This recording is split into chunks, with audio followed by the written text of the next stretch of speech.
A single droplet slides down a cracked window, like time bleeding. The city beyond glimmers with false calm. In the year 2052 humanity holds its breath. Once, mankind believed it had conquered pain. But pain, as it often does, kept the last secret. The world we see in Lazarus is a world that seemed saved. A miracle drug. A universal panacea. Hope bottled in amber glass. The drug is named Hapna, an analgesic so powerful it eliminates all suffering, all hurt, all bodily betrayal. It is, for a moment, a god among mortals. But no miracle comes free. 3 years after its release, Dr. Skinner appears in a broadcast that fractures the illusion. Hapna, he reveals, has a fatal half-life. All who ingested it will die. The cure was a trap. The promise, a countdown. This is the cost of salvation. This is the precipice upon which Lazarus invites us to stand. A task force is assembled, 5 agents plucked from corners of a fragile world, codenamed Lazarus. Their assignment: track Dr. Skinner, force the secret of a vaccine, save humanity from itself. And so begins the chase through deserts, through ruins, through betrayals, through fevered dreams of hope and despair. Tonight I want to take you through that chase, but not just in plot. I want to descend into the psychological, the metaphorical, the moral. I want to ask what Lazarus demands of us, not as viewers but as witnesses. Let's walk that line between life and death together. Imagine a pill. Inside it lies a promise: you will never hurt again. That promise rings like a lullaby to a dying soul, because suffering is the currency of life. We endure pain to know we are alive. We push through cracks, bleed, scream. But what if one day someone says, you no longer need to? The pill was a promise wrapped in a cage. Hapna was meant to liberate human bodies from agony. It was supposed to be the final leap for medicine, for compassion, a world without pain. But the deeper revelation comes later, that the drug's true power may not have been to enslave us but to free us from our last defense, resistance. Because death is the only adversary we can never outrun. In Lazarus, the central tension is clear: a drug that promises life but carries death.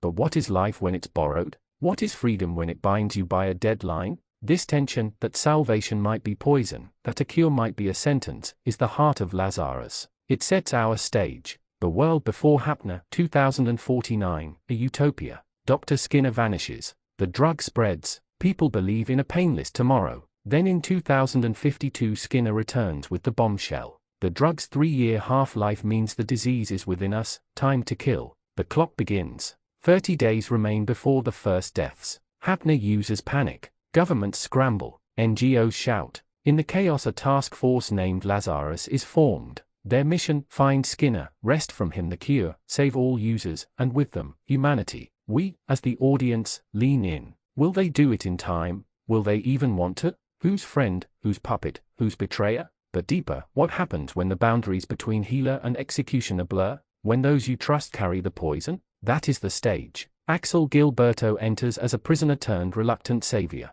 Haunted eyes, the weight of sins unspoken. He joins 4 others: Chris, Elina, Hirsch, Doug, Leland. Each carries their own secret debts. Together they embody hope and doubt intertwined. Their mission is clear but the path fractures. Maps burn, leads vanish, truth folds in on itself. As Lazarus closes in, the cost rises. Chris and Axel split off. Elina questions the mission itself. Hirsch uncovers evidence that the agency commanding them, Inscom, has buried entire labs under classified layers. Doug sacrifices freedom so another can live. Each revelation peels back another wound. The line between salvation and manipulation dissolves. On a mist-covered fishing boat Axel meets the ghost assassin Sarayu. The encounter is pure nightmare: rain, steel, memory. When Axel's wing necklace glints under lightning, Sarayu freezes. The charm mirrors one worn by the children he killed years ago. Guilt collapses him. The assassin becomes human, trembling. Axel lives. The war inside both men continues. Elsewhere Elina collapses from fever and is rescued by Lynn, called Popcorn Wizard, who confesses that she once worked beside Skinner and still believes he meant to save humanity. Maybe, she says, his villainy was engineered, a scapegoat for a system that feared the truth of its own creation. While she speaks, the city behind her burns in quiet riots. Hirsch, digging too deep, vanishes into custody. The task force splinters. By the final days no one knows whether they are chasing a man or a myth. At its core, Lazarus is not about a drug. It's about the psyche under siege, a study of what humans become when stripped of illusion. Mortality, denial, control, trust, guilt, these are its real subjects. Humans flee mortality. We invent medicine, religion, technology, anything to distract from the inevitability. Hapna was the ultimate denial, we will not die. But in that denial lay death's mechanism. The drug is the metaphor of our delusion. Each character must confront it. Axel, whose past crimes make him half dead already. Chris, who clings to loyalty as shield. Elena, survivor of early Hapna trials, who lives with immunity that feels like curse. Their countdown is our own reflection. Camus wrote that the only serious philosophical question is whether life is worth living. Lazarus turns that statement inside out. Once life is guaranteed, what makes it worth living? If death is removed, is meaning removed with it? The show becomes a meditation on Camus' absurdism, on the beauty of rebel lion against futility. Each mission step is Sisyphus pushing his rock, knowing it will roll back yet choosing to climb. The allure and danger of control saturate every frame. To control pain, fate, life itself, that is the seduction Hapna offers. But control is a paradox. The more you seek it, the less free you become. Nietzsche warned that whoever fights monsters should see that he does not become one. Skinner's invention was meant to conquer suffering but birth dependency, the purest form of control. Inscom's bureaucrats turn it into leverage, a hierarchy of dosage and privilege. Even the task force becomes a puppet theater. The pursuit of mastery collapses into enslavement.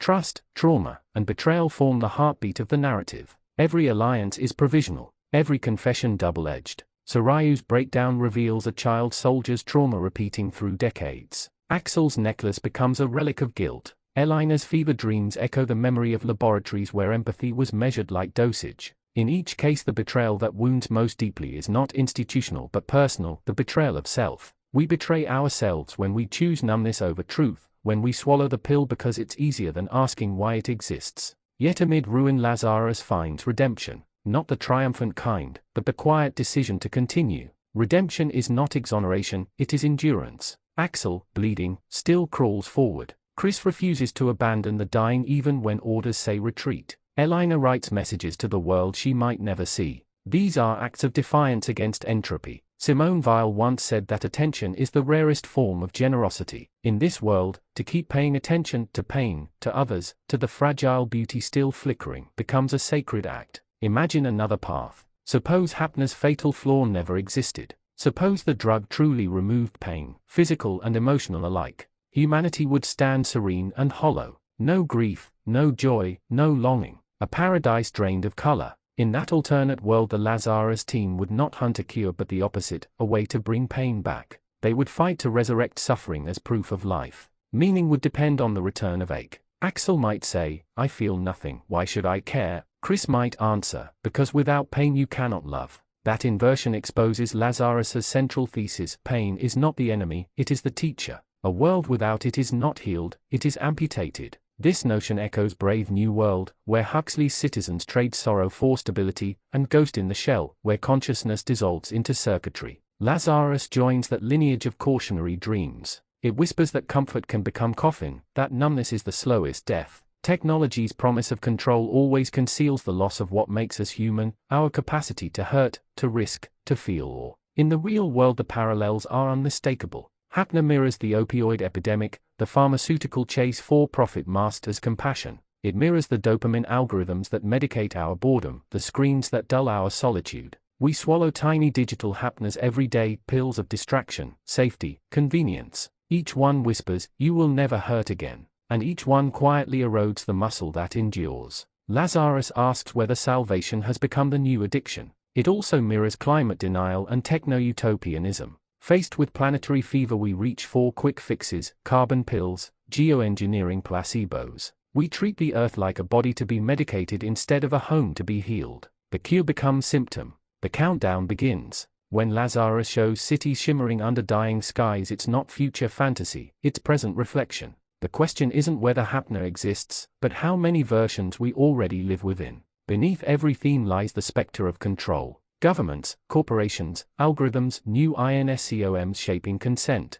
Lazarus reminds us that information itself can become an aesthetic. When truth is managed, outrage becomes fatigue. When every narrative is curate, rebel lion becomes impossible. The story's labyrinth of half-truths mirrors our media landscape. We scroll, dose, forget. We are told what to fear, when to hope, how to heal. The series demands vigilance to recognize manipulation even when it arrives wrapped in empathy. Philosophically, Lazarus leans toward existential humanism. It believes in the dignity of imperfection. To live is to wobble between despair and wonder. The show's jazz-inflected score underlines that rhythm, improvisation against chaos. Kamasi Washington's horns swell like breath underwater. Notes rise and fall as if life itself were improvising its survival. In that music lies the truth: beauty is transient, therefore precious. The name Lazarus invokes resurrection, but resurrection here is not divine. It's the stubborn heartbeat of meaning after failure. The characters are resurrected not from death but from disillusionment. When Axel staggers across a ruined bridge at dawn, blood on his sleeve and sunrise in his eyes, he embodies Nietzsche's amor fati, love of one's fate. To accept the pain as part of the whole, to affirm life even as it ends. By the final act, Skinner reappears, frail yet luminous. He confesses that Hapna was born from mercy. His wife died screaming from a disease he could not cure. He wanted to spare others that sound. In his grief he built a god that would silence it. The fatal flaw was not design but intention. He wished to erase suffering itself, forgetting that compassion without suffering is hollow. In that moment he stands as every scientist, every visionary who mistakes relief for redemption. Axel hesitates with the syringe. Kill him and maybe save millions. Spare him and maybe learn the truth. The scene lingers, refusing closure. The question is never answered. Lazarus ends not with solution but awareness. The moral weight lands on us. What would we choose? Do we value peace more than meaning? Would we trade one heartbeat of real feeling for eternity of calm? Camus would call that rebel lion to live fully despite the absurd. Simone Weil would call it grace through affliction. Lazarus calls it being human. When the world in the story trembles on its final day, something remarkable happens. People begin to feel again. Strangers comfort strangers. Musicians play in the street. Doctors stop rationing and start listening. The absence of cure reawakens empathy. Pain reconnects the species. It is as if, facing annihilation, humanity finally rediscovers its pulse. That is the quiet miracle of Lazarus, resurrection through recognition. Step outside the fiction and the reflection deepens. Our society worships optimization. We medicate mood, gamify mindfulness, quantify health. We speak of self-care while isolating ourselves from anything that truly hurts. We crave instant anesthetic against loneliness, uncertainty, mortality. Lazarus is our mirror held under fluorescent light. It tells us, you are numbing the very ache that makes you alive. Yet it is not a sermon of despair. Beneath the desolation hums tenderness. Each act of compassion, each fragile bond, becomes rebel lion. Hope is not loud, it whispers. It survives in the small gesture, a hand extended, a truth spoken, a refusal to look away. In that sense, Lazarus is closer to Neon Genesis Evangelion than to Blade Runner. It is less about apocalypse and more about the interior collapse that precedes rebirth. As the credits approach, the narration slows. We have traced Lazarus from shimmering promise to crackling collapse, from technological salvation to spiritual reckoning. What should we carry from this journey? Discomfort first. Lazarus does not let you leave unscathed. It insists that you question the pills you take, literal or metaphorical. Which cures demand your consent? Which promises imprison? Which hopes are traps? Humility second. Every character carries both wound and weapon. The heroes are flawed, the villains sometimes redeemable. We are invited not to judge but to witness. Vigilance third. In a world of new drugs, new technologies, new systems, we must read the fine print. Demand transparency. Guard agency over what enters our bodies and minds. And finally, wonder. Even in Countdown, humanity lights candles in darkness. To live is to gamble, to risk pain, to suffer loss, yet also to love. When the screen fades, sit in silence. Let the weight settle. Ask yourself, what is your Hapna, the promise you swallowed thinking it would save you? And what vaccine do you need now, not to heal your body but your conviction? We are mortal, we are vulnerable. In that vulnerability lies our dignity. The pill may have been a promise wrapped in a cage, but perhaps our greatest freedom is refusing that cage altogether. What will you refuse to swallow?